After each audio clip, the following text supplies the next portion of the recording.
3 حاجات يخلوكي ست قوية وانت بتتعاملي مع اي حد. اول حاجة، حط حدود ما بينك وما بين اي بني ادم بتتعاملي معاه.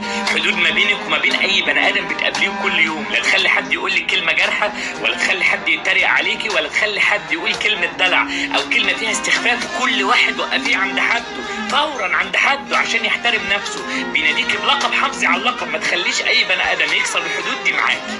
تاني حاجة، حياتك الشخصية خط أحمر. محدش يعرف أي حاجة عن حياتك الشخصية.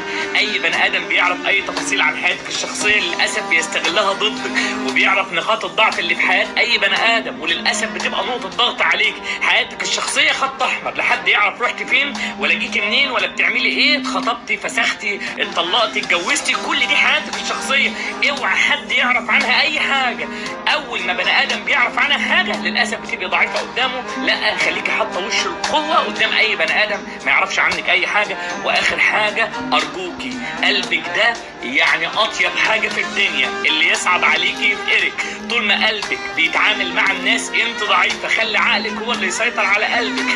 أي حاجة في الدنيا هتقابلك تصعب عليكي ابعدي عنها، لأن الصعبانيات هي أكتر حاجة هتقلبك وتوجعك. وافتكري إن اللي يصعب عليكي في الحياة يفقرك. طول ما ده شغال ومسيطر على ده أنت في قمة القوة. 3 حاجات لو عملتيهم هتبقى أقوى ست في الدنيا قدام أي بني آدم.